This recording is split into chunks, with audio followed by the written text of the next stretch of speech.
बिस्मिल्लाहिर्रहमानिर्रहीम। अस्सलाम वालेकुम। एफएससी फर्स्ट ईयर मैथमेटिक्स की एक्सरसाइज 8.1 का क्वेश्चन नंबर 9 एंड 10 ये आज हमारे लेक्चर का हिस्सा है। क्वेश्चन नंबर 8, 9 एंड 10 वैसे तो ये तीनों बिल्कुल एक जैसे हैं, इनमें रत्ती बराबर का भी फ़र्क नहीं है, क्योंकि क्वेश्चन नंबर 8 हम प्रीवियस लेक्चर में पढ़ चुके हैं। बिल्कुल उसी तरीके से कैलकुलेशन करेंगे, क्वाड्रेटिक इक्वेशंस बनाएंगे और फिर उसको सॉल्व कर लेंगे। बट पहले हम देखते हैं क्वेश्चन नंबर 9 की स्टेटमेंट। स्टेटमेंट में है कि 1x2, 2x3, 3x4 इन तमाम का सम करना है up to n into N plus one, यानी कि एक टर्म है और उससे नेक्स्ट टर्म है, उन दोनों का प्रोडक्ट है। तो कहाँ हमें ये जा रहा है कि इसका जो सम है वो इक्वल होगा n into N plus one into N plus two over three, यानी ये जो राइट साइड पे चीज़ नज़र आ रही है इसके बराबर होगा। तो हमें इस चीज़ को प्रूव करना है using mathematical induction. Mathematical induction के दो कंडीशंस होती हैं जिसको हमने वेरीफाई करना होता है, और टोटल हम 3 स्टेप्स यूज़ करते हैं उन कंडीशन को वेरीफाई करने के लिए। मैं सॉल्व करता हूँ, फिर हम देखते हैं ये कैसे।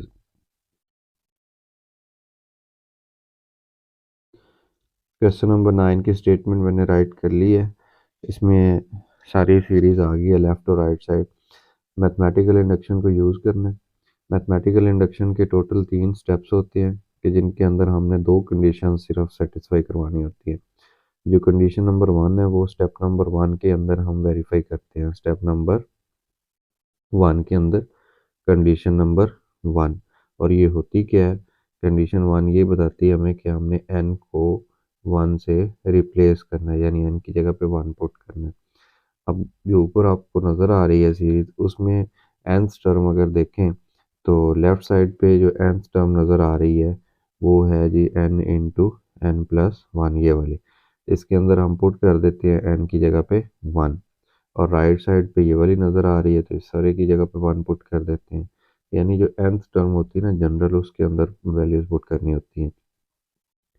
n यहाँ पे पुट करेंगे, n की जगह पे आ गया 1, फिर आ गया 1 plus 1, this is equal to 1 into 1 plus 1 into 1 plus 2 over 3। 1 plus 1 2 into 1 2 आ गया। इस साइड पे अगर देखें तो 2 प्लस 1 ये 3 बनता है, ये वाला 3 इस 3 से कैंसिल हो गया और बाकी रह गया 1 प्लस 1 2 इंटू 1 2 आ गया। तो लेफ्ट हैंड साइड इक्वल आ चुकी है राइट हैंड साइड के। सो हमारा स्टेप नंबर जो 1 है वो तो कंप्लीट हो चुका है। हमें एक रास्ता मिल गया कि हम स्टेप नंबर 2 की तरफ प्रोसीड कर सकते हैं, और अब हम स्टेप नंबर 2 की तरफ जाएंगे। स्टेप नंबर 2 क्या होता है? वो होती है सपोजिशन। हमने सपोज करना है कि हमारी जो स्टेटमेंट है वो किसी भी पॉजिटिव इंटीजर के लिए वैलिड है। तो मैं यहाँ पे लिख रहा हूँ स्टेप नंबर 2।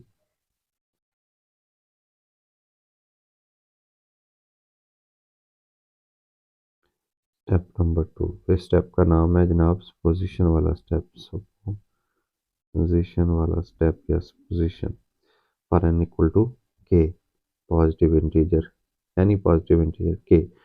अब यहाँ पे कंडीशन अगर के पे लगानी हो, मैं वैसे ज़ुबानी बोल रहा हूँ हर क्वेश्चन के अंदर, अगर आप साथ लिखना चाहें तो आप लिख सकते हैं के बिलोंग टू नेचुरल नंबर, यानी पॉजिटिव इंटीजर से बिलोंग कर रहा है। ओके, नेक्स्ट वैल्यूज पुट करते हैं और एक स्टेटमेंट बना के जनरल रख लेते हैं। 1 क्रॉस 2, फिर था 2 क्रॉस 3, और फिर था 3 क्रॉस 4, अप टू ये था n into N plus one के लिए। तो मैं लिख देता हूँ के into A plus one, this was equal to n into N plus one into N plus two over three. ये स्टेटमेंट थी। जस्ट हमने क्या किया, इसको इक्वेशन नंबर 1 का नाम दे किया कि हमने इस सारी इक्वेशन के अंदर हमने जस्ट n की जगह पे k लगाया क्वेश्चन में, और कुछ भी नहीं किया। n की जगह k लगा दिया और ये स्टेटमेंट हमारे पास बन गई है। ये हमारी सपोजिशन है कि ये स्टेटमेंट पॉजिटिव इंटीजर के लिए वैलिड है। अगर ऐसा है तो फिर हम स्टेप नंबर 3 से उस पॉजिटिव इंटीजर से नेक्स्ट टर्म जो है वो बना के देखते हैं, नेक्स्ट टर्म कैसे बनती है। तो मैं इधर स्टेप नंबर 3 भी लिखता हूँ और साथ में हम वैल्यूज भी पुट करते हैं। Step number 3, positive integer n से k से नेक्स्ट टर्म k+1 लेनी है। तो वो कैसे बनेंगी?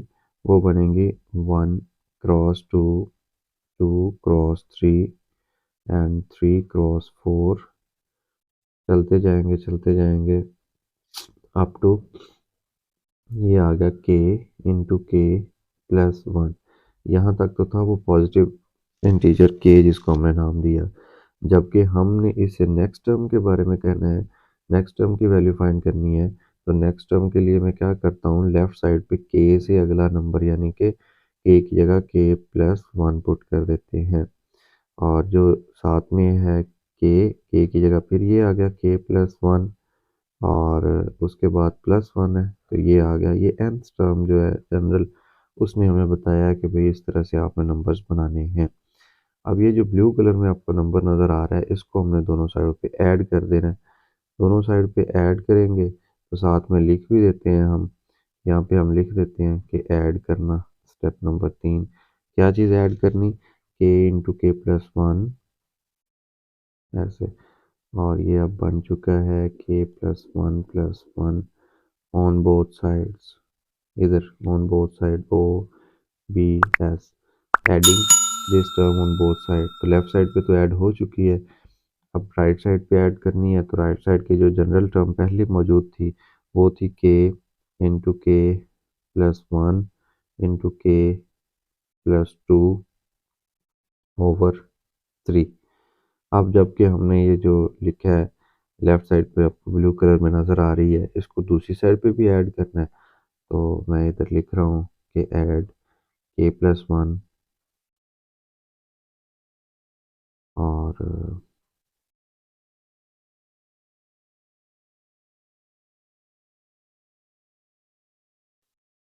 k+1+1, ये वाली टर्म दोनों साइड पे ऐड कर दी है। ऐड करने के बाद हमने इसको करना है सॉल्व। तो डेफिनेटली हमने सिर्फ लेफ्ट साइड को सॉल्व करना है, राइट साइड को सॉल्व नहीं करना। तो फिर देखते हैं क्या इसका कंपैरिजन बनता है या नहीं हमारी सपोजिशन वाली स्टेटमेंट के साथ जो सपोज की हुई है। तो भाई इधर आ रहा है फ्रैक्शन नज़र हमें राइट साइड पे, इधर 3 है, इधर कुछ भी नहीं है इसके फ्रैक्शन में, तो 1 होगा इसका डिनोमिनेटर। जब एलसीएम लेंगे तो एलसीएम दोनों का 3 आ जाएगा।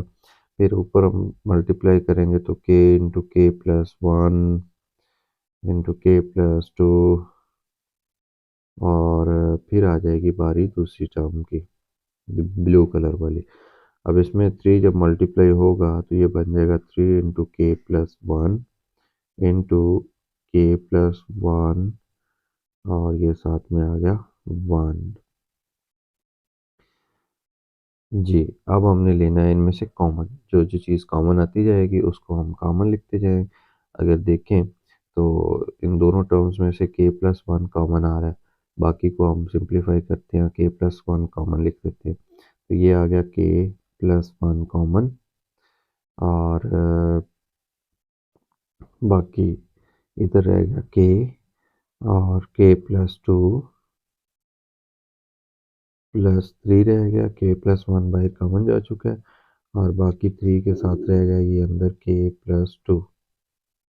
ये 2 कैसे आया? ये 1+1 2 बन गया ऐसे ओवर, इसकी फ्रैक्शन में अगेन आ गया 3।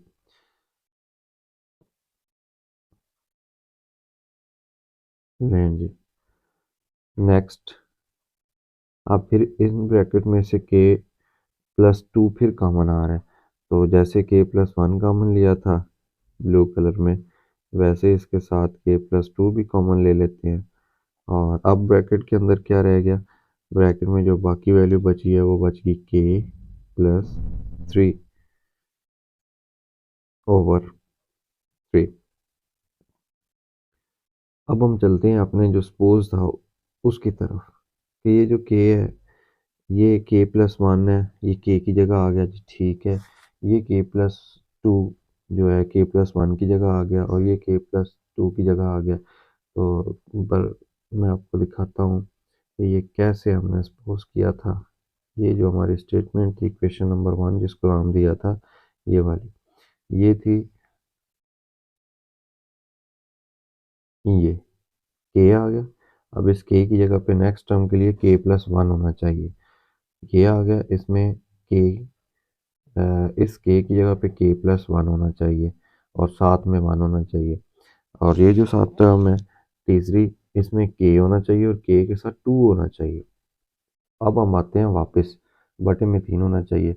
वापस अपनी जो स्टेटमेंट बना चुके हैं इस वक्त तक उसको देखते हैं कि उसके अंदर जो हमने बनाया है इसमें देखें, ये k की जगह आ गया k+1, बिल्कुल ठीक है। ये k+1+1 होना चाहिए था। तो इस 2 को ब्रेक कर देते हैं हम 1+1 में, तो ये रिक्वायर्ड रिजल्ट बन जाएगा। इसको हम 1+2 में ब्रेक करते हैं तो हमारा रिजल्ट बन जाएगा। इसके ऊपर अब मैं बार लगा के आपको जो डिफरेंशिएट है या फ़र्क है इसका वो लिख देता हूँ। ये आ गया। अब जब कंपेयर कर रहे हैं तो मैं लिख देता हूँ k+1 पहली टर्म और ये k+1+1 लिख देता हूँ k+1 और ये 2 को ब्रेक करके 2 दफ़ा लिख दिया। और जो नेक्स्ट टर्म है उसके लिए अगेन ये जो k+1 है, 3 में से 1 अलहदा कर दिया और ये 2 अलहदा कर दिए ओवर 3। अब इसके ऊपर मैं मज़ीद आपको जो फ़र्क करने के लिए, ये k की जगह आ गया, ये भी k की जगह आ गया और ये भी k की जगह आ गया। तो बिल्कुल अगर इसको हम उसके साथ कंपेयर करके देखें, ये इक्वेशन नंबर 1 रही हमारी ये। तो इसके अंदर अगर देखें तो k × k+1 × k+2 की जगह ये बिल्कुल ये बन चुकी है ये वाली स्टेटमेंट उसी तरह की। तो यही मैथमेटिकल इंडक्शन का हुस्न था कि जब हम देखते हैं कि जो पॉजिटिव इंटीजर k है अगर उससे नेक्स्ट टर्म के लिए भी स्टेटमेंट वेरीफाई हो जाए तो फिर हम क्या करते हैं, यानी ये जो स्टेटमेंट लास्ट में निकली है ये जो इक्वेशन नंबर 1 है उस जैसी बन जाए नेक्स्ट टर्म के लिए, तो हम कहते हैं भाई इन दो जो स्टेप्स थे उनके ऊपर ये मैथमेटिकल इंडक्शन की कंडीशन 1 और जो कंडीशन 2 है ये सेटिस्फाई हो चुकी है, लिहाजा ये पॉजिटिव इंटीजर्स के लिए वैलिड है। पॉजिटिव इंटीजर्स के लिए स्टेटमेंट वैलिड है। पॉजिटिव इंटीजर्स कौन से होते हैं, ये होते हैं नेचुरल नंबर्स। पॉजिटिव इंटीजर के लिए इसकी स्टेटमेंट वैलिड है। और इसी के साथ ही हमारा ये क्वेश्चन नंबर जो 9 था ये कंप्लीट हुआ। इसके बाद अब हमने करना है क्वेश्चन नंबर 10 और क्वेश्चन नंबर 10 की स्टेटमेंट देखते हैं फिर इसको करते हैं सॉल्व, बल्कि प्रूफ करेंगे। हमने क्वेश्चन नंबर 9 प्रूफ किया इसी लेक्चर में। अब है क्वेश्चन नंबर 10, बिल्कुल क्वेश्चन नंबर 8 और 9 की तरह का। इसमें स्टेटमेंट है कि 1×2 3×4 5×6, यानी ये नंबर्स हैं इनको ऐड करना है। सीरीज़ के नंबर हैं, दो दो नंबर्स के प्रोडक्ट की सीरीज़ बन रही है। और फिर आगे उसने लिख भी दिया है कि ऑड नंबर को इवन नंबर से मल्टीप्लाई कर रहे हैं अप टू कोई भी पॉजिटिव इंटीजर एन है। तो इसके साम को प्रूफ करना है कि ये स्टेटमेंट ट्रू है n × n+1 और × 4 n - 1/3। तो हमने मैथमेटिकल इंडक्शन को यूज़ करते हुए इसको प्रूफ करना है कि ये भी वैलिड है as we did in question number 8 and 9। Let's see कि कैसे क्वेश्चन को सॉल्व करना है। जी क्वेश्चन नंबर 10 की स्टेटमेंट नोट कर ली मैंने इसके अंदर भी क्वेश्चन नंबर 9 की तरह एक सीरीज ही है। वहाँ पे था इंटीजर्स की मल्टीपल, यानी एक इंटीजर था और उससे नेक्स्ट इंटीजर उसके हर टर्म के अंदर उनकी मल्टीप्लिकेशन थी। बट इस क्वेश्चन के अगर अंदर हम देखें तो इसमें है तो प्रोडक्ट ही बिल्कुल क्वेश्चन नंबर 9 की तरह, बट पहला ऑड नंबर है हर टर्म के अंदर। अगर मैं इस टर्म की बात करूं तो इसमें देखें पहला ऑड नंबर है 1 और उसके बाद इवन नंबर है 2। और अगर मैं इधर देखूं तो 3 ऑड है और 4 इवन है, 5 ऑड है और 6 इवन है। इसी तरीके ये चलता गया, सिलसिला चलता गया चलता गया चलता गया, और ये जो नंबर लिखा हुआ है ये ऑड है, जनरल फॉर्म ऑड की, और ये इवन की जनरल फॉर्म है, इनका प्रोडक्ट। तो लेफ्ट साइड पे स्टेटमेंट आ गई और राइट साइड पे इसका सम आ गया, जनरल सम, जिसको हमने प्रूफ करना है कि वाकई भाई अगर इस तरीके की सीरीज़ हो कि जिसमें पहला एलिमेंट ऑड हो और उसके साथ इवन प्रोडक्ट हो रहा हो, सीरीज़ हो सम की फॉर्म में, तो उसका जो समेशन है वो इस टाइप का होता है। हमने मैथमेटिकल इंडक्शन से प्रूफ करना है। मैथमेटिकल इंडक्शन के वही 3 steps as usual. Step number 1, जिसको कंडीशन 1 भी कहते हैं, और इसके अंदर हम करते क्या हैं, हम n की जगह 1 पुट करते हैं जनरल टर्म के अंदर, और फिर देखते हैं कि हमारा ऐसा करने से लेफ़्ट और राइट साइड इक्वल आती है या नहीं आती। अगर इक्वल आए तो हम फिर प्रोसीड करते हैं नेक्स्ट स्टेप नंबर 2 की तरफ। अब इसकी जो जनरल टर्म है वो थी ऑड नंबर, मीन्स टू से 2, n की जगह आ गया 1, फिर -1, और इधर है 2 एंड देन 1, और राइट साइड पे है 1 इंटू 1 प्लस 1 इंटू 4 1 -1 ओवर 3। सारी वैल्यूज़ आ चुकी हैं। अब देखते हैं इसमें से कैंसिल कौन सी हो रही हैं और कौन सी कैंसिल नहीं हो रही। 2 1s 2 -1, this is 1, 2 1s 2, 1 plus 1 2 1s 2 into 4 1 4 minus 1, this is 3 over 3। तो ये 3 3 के साथ कैंसिल हो गया, बाकी रहेगा 2 1s 2 एंड राइट साइड पे भी 2 रह गया। सो यहाँ से हमें पता चला कि left hand side is equal to right hand side. हमारा जो स्टेप नंबर 1 था वो सेटिस्फाई हो चुका है। नेक्स्ट हम प्रोसीड करते हैं स्टेप नंबर 2 की तरफ। अब स्टेप नंबर 2 क्या होता है? स्टेप नंबर 2 होता है सपोजिशन वाला स्टेप, कि उसके अंदर हम वैल्यूज़ को सपोज करते हैं किसी भी पॉजिटिव इंटीजर के लिए कि हमारी स्टेटमेंट ट्रू है। तो मैं लिखता हूँ स्टेप नंबर 2। स्टेप नंबर 2 का नाम ये होता है कि ये सपोज वाला मैथमेटिकल इंडक्शन का सेकंड पार्ट। स्टेप नंबर 2, इसमें हम सपोज करते हैं कि हमारी जो स्टेटमेंट है is true for any positive integer के। तो हम एन को के से रिप्लेस कर देते हैं। जैसे ही एन की जगह पे के पुट करेंगे तो हमारी जो स्टेटमेंट है उसकी नई शक्ल बन जाएगी, उसमें एन गायब हो जाएगा और उसकी जगह पे के अपेयर हो जाएगा। कैसे?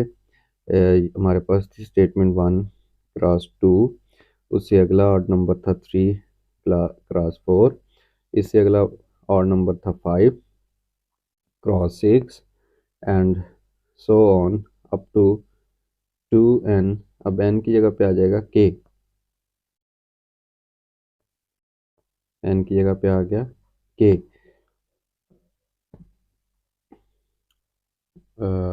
सॉरी जी, -1 इंटू दूसरी टर्म थी 2k, n की जगह पे आ गया अगेन k। सो इसके साथ ही हमने लेफ़्ट साइड पे जो टर्म्स थी उन सब के अंदर n की जगह पे k पुट कर दिया। अब राइट साइड की बारी है। हम राइट साइड पे देखते हैं क्या थी। n था, n की जगह क्या आ गया k, और उसके बाद था n+1, उसकी जगह आ गया k+1, और फिर था 4n-1, तो 4n की बजाय k आ गया -1 ओवर था 3।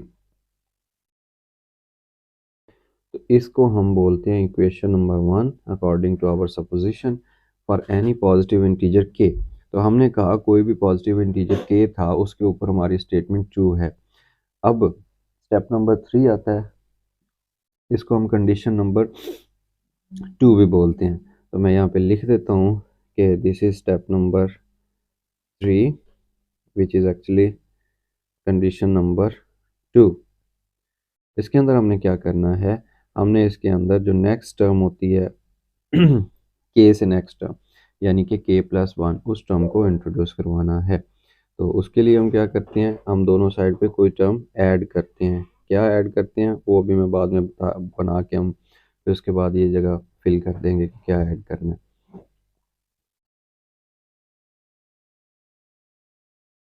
ब्रेक ऐड करना था। ऐड के लिए हम देखते हैं कि हमारी स्टेटमेंट में क्या चीज़ ऐड हो रही है। तो जगह कम होने की वजह से मैं इसको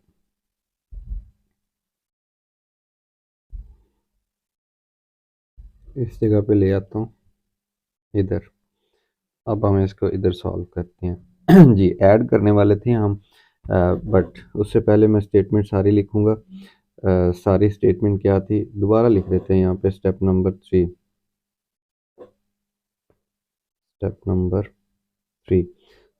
3 में हमने पॉजिटिव इंटीजर k+1 यानी कि k से नेक्स्ट टर्म के लिए हमने स्टेटमेंट बनानी है, फिर उसको सॉल्व करना है।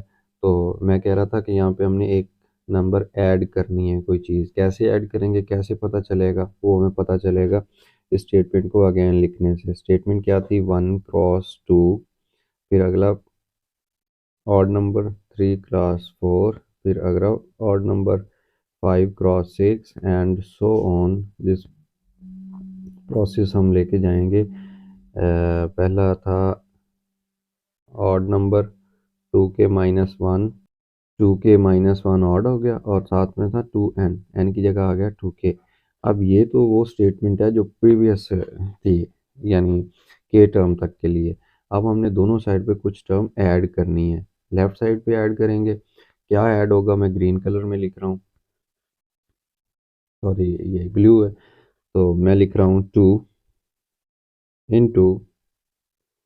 k की जगह आ जाएगा k+1, फिर है -1, ये आ गई पहला हिस्सा।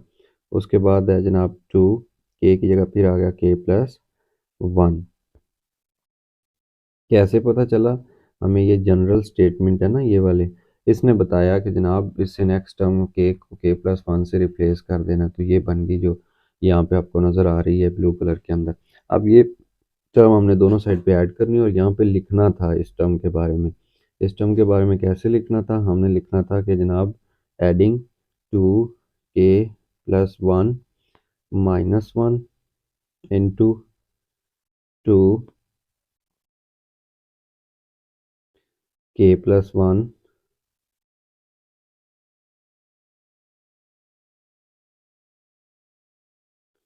ये वाली चीज़ दोनों साइड पे ऐड करने से, ये वाली चीज़ हमने ऐड करनी है। और ये वाली जो है ना, ये के लिखा हुआ है यहाँ पे, डिलीट का ऑप्शन है, इस वजह से डिलीट ना हो जाए सारा फ्रेम। तो ये के थोड़े इस शक्ल का बन गया। अब ये दोनों साइड पे ऐड करना था। लेफ्ट साइड पे ऐड हो चुका है, राइट साइड पे हम ऐड करते हैं। पहले तो राइट साइड की जो पहले वाली जो प्रीवियस थी ना टर्म, वो लिखते हैं, फिर उसके बाद ऐड वाली लिखते हैं। वो क्या थी, वो थी के इंटू k+1 इंटू 4k-1/3। ये तो पहले वाली आ गई, ब्लैक कलर में मैंने लिख दी। अब जो आ, हमने ऐड करनी है वो मैं इसके अंदर ऐड कर देता हूँ। कैसे ऐड करेंगे, यहाँ पे ऐड का साइन लगा देते हैं और थोड़ा सा नीचे लिख देते हैं इस जगह पे। तो वो क्या थी, वो थी जनाब 2 × k+1 -1, और उसके बाद थी 2 × k+1। तो ये हम के से अगली टर्म है पॉजिटिव इंटीजर वाली k+1, उसके लिए चेक कर रहे हैं। अब देखें, ये आ गया फ्रैक्शन के अंदर। फ्रैक्शन के अंदर हम इसको सॉल्व करते हैं जब प्लस वाली वैल्यू को, तो एलसीएम लेना पड़ता है। जबकि हम देख रहे हैं कि ये जो टर्म है इसके नीचे जस्ट 3 है डिनोमिनेटर में, और इस टर्म के नीचे कुछ भी नहीं है, और जिसके बटे के अंदर कुछ भी नहीं होता हम 1 कंसीडर करके एलसीएम लिया करते हैं। तो जब इसका एलसीएम देखते हैं तो एलसीएम तो बन रहा है इसका 3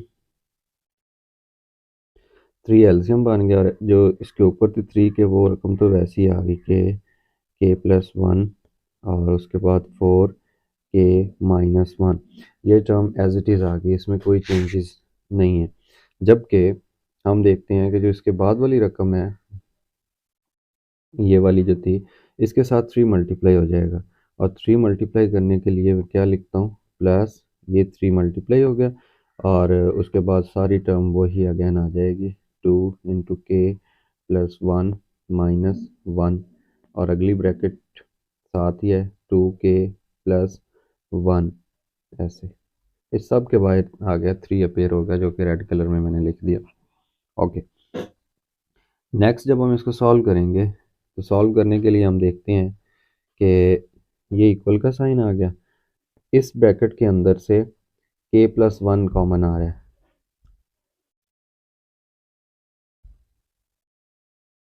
वेट अ व्हाइल, ये ब्रैकेट लगानी थी, मैं एक जगह पे भूल गया हूँ, रेड कलर में लगा देता हूँ, ये 2 इंटू के प्लस 1 था, ये वाला, जैसे ऊपर आपको ब्लू में नज़र आ रहा है वही स्टेप नीचे दोबारा लिखा हुआ है। अब पूरी ब्रैकेट में से कॉमन लेना है हमने, कॉमन कैसे लेंगे ये देखें, मैं पॉइंट आउट करता हूँ, ये के प्लस 1, ये वाला के प्लस 1, ये वाला के प्लस 1, और ये वाला के प्लस 1, ये तमाम प्रोडक्ट के फॉर्म में है, ठीक है। तो चलें बाद में कॉमन ले लेते हैं, पहले हम इसको मल्टीप्लाई कर देते हैं, के प्लस 1 के इंटू के प्लस 1 इंटू 4 के माइनस 1 प्लस 3 आ गया, 3 के बाद ये जो 2 डिस्ट्रीब्यूट कर रहा है ये वाला, ये, और फिर ये इसके साथ ऐसे डिस्ट्रीब्यूट कर रहा है, तो इसको हम डिस्ट्रीब्यूट करके फिर माइनस करके लिखते हैं, क्या बनेगा, ये बन जाएगा 2k plus 2, 2k plus 2 minus 1। अब मैं जगह बचाने के लिए क्या करता हूँ कि ये जो 2 माइनस 1 है इसको मैं प्लस 1 लिख देता हूँ, 2 में से माइनस करके, तो इसको मैं लिख देता हूँ, ये प्लस 1 आ गया, और ये इस ब्रैकेट के अंदर आ गया, और इस ब्रैकेट में था 2 इंटू के प्लस 1। अब हुआ ये कि ये वाला जो 2 है ये मल्टीप्लाई हो रहा है, तो इस 3 के साथ मल्टीप्लाई होगा क्योंकि दोनों ब्रैकेट्स मल्टीप्लाई हो रही हैं, तो ये बन जाएगा 6, और सारे के फ्रैक्शन में आ रहा है 3। ओके, नेक्स्ट हम देखते हैं कि ये k प्लस 1, k इंटू के प्लस 1 इंटू 4 के माइनस वन प्लस ये जो 3 है और ये 2 है, ये मल्टीप्लाई होके बन गए 6, और बाकी क्या रह गया, बाकी रह गया 2k प्लस 1, और इधर रह गया k प्लस 1 ओवर 3।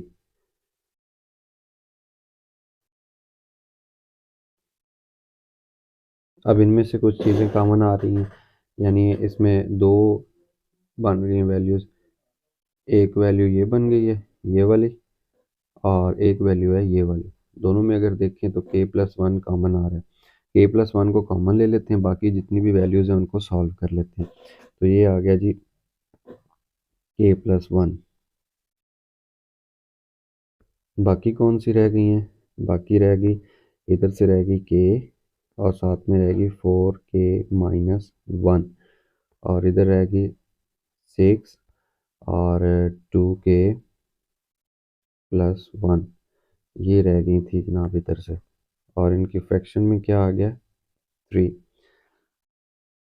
अब हम क्या करेंगे, k प्लस 1 को एज इट इज़ रखेंगे और इसको ओपन करेंगे, ये बन जाएगी क्वाड्रेटिक इक्वेशन, और क्वाड्रेटिक इक्वेशन को सॉल्व करेंगे, और उसके बाद हम देखेंगे कि जो हमारा सपोजिशन वाला स्टेप था बिल्कुल उस जैसा बन गया। अब जगह थोड़ी है तो मैं आपको जस्ट हिंट दे देता हूँ कि इनको जब मल्टीप्लाई करेंगे ना, ये डिस्ट्रीब्यूट कर देगा ऐसे, ये डिस्ट्रीब्यूट करेगा, इधर 6 डिस्ट्रीब्यूट कर रहा है तो ये ऐसे इसको मल्टीप्लाई हो जाएगा।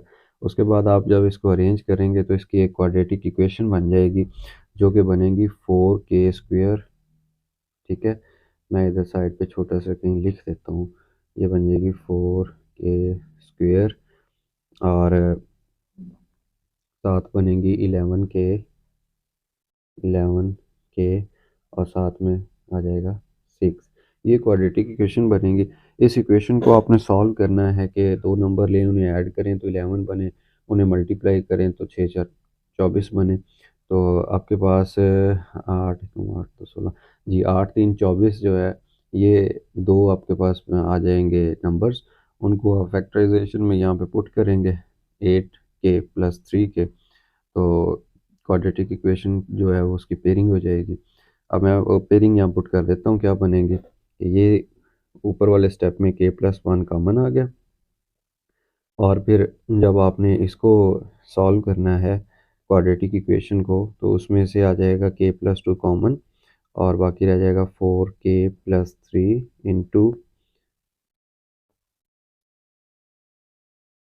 k+2, और इसकी फ्रैक्शन में आ जाएगा,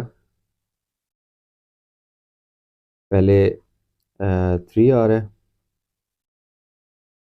तो अब भी 3 ही आएगा ऐसे।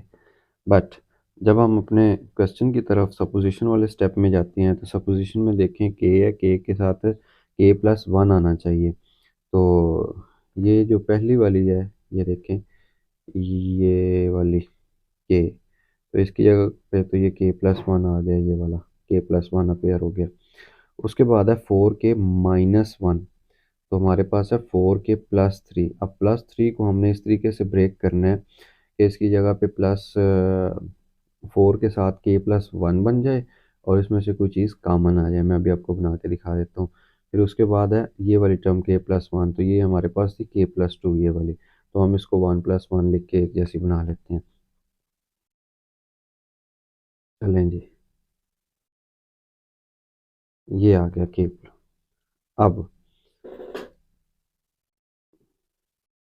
k+1 एज इट इज़ आ गया। उसके बाद था ये वाला k+2, तो मैं k+2 को लिख रहा हूँ k+1 अलहदा कर दिया और ये वाला 1 अलहदा कर दिया। ऊपर इंडिकेशन के तौर पे मैं लिख देता हूँ k+1, और ये k की जगह आ गए नेक्स्ट टर्म। ओके, ये जो था 4k+3, अब इसकी जगह पे आना चाहिए था 4k-1, तो मैं लिख देता हूँ 4k, 3 को हम लिख देते हैं प्लस का 4 लिख देते हैं और माइनस का 1 लिख देते हैं, तो ये 3 की शेप नई वाली बन गई, और बटे में इसके लिख देते हैं 3। अब देखें, ये जो दो टर्म बन रही हैं, इन दोनों में से 4 कॉमन आ जाएगा। ठीक है, 4 कॉमन आएगा तो इसकी शेप बन गई ये वाली k+1, और ये बन गया k+1+1, और इनमें से 4 कॉमन आ गया, बाकी रह गया k+1, और ये रह गया -1/3। कंपैरिजन के लिए हमने इसके ऊपर लिख दिया k+1 और ये k+1। अब ये जो रेड कलर में आपको नज़र आ रहा है, इसको अगर हम कंपेयर करें इक्वेशन नंबर 1 जो कि इसके पैरेलल ही नज़र आ रही है, ये, तो आप देखेंगे कि ये वाली जो टर्म है प्रीवियस, यानी कि पॉजिटिव इंटीजर k के लिए सपोज की थी, और ये जो नेक्स्ट टर्म के लिए हमने सॉल्व किया है बिल्कुल सेम है। ये k था, इस जगह पे k आया, तो k की जगह पे k+1 आ गया, और इधर k+1 था तो ये k+1 आ गया नेक्स्ट टर्म के लिए। इधर 4k-1 था तो ये 4k-1 नेक्स्ट टर्म के लिए, यानी k+1 के लिए आ गया। तो इसी के साथ ही हमारी कंडीशन नंबर 1 मैथमेटिकल इंडक्शन की और कंडीशन नंबर 2 मैथमेटिकल इंडक्शन की प्रूफ हो चुकी है। हम कह देंगे, लास्ट में जगह कम है, आप लिख लीजिएगा, बिकॉज मैथमेटिकल इंडक्शन की दोनों कंडीशंस सेटिस्फाई हो चुकी हैं, लिहाजा हमारा जो मैथमेटिकल इंडक्शन के ज़रिए स्टेटमेंट का प्रूफ था वो प्रूव हो गई है कि वाकई ही ये वैलिड स्टेटमेंट है। और इसी के साथ ही हमारा ये क्वेश्चन नंबर 10 भी ख़त्म हो गया। अब क्वेश्चन नंबर 8, 9 एंड 10, ये तीनों क्वेश्चंस एक ही कैटेगरी के हैं, और इनमें से पेपर में एक क्वेश्चन आ जाया करता है अगर इस एक्सरसाइज से क्वेश्चन आए तो। कहा जा सकता है कि ये इम्पॉर्टेंट क्वेश्चन है according to board of intermediate.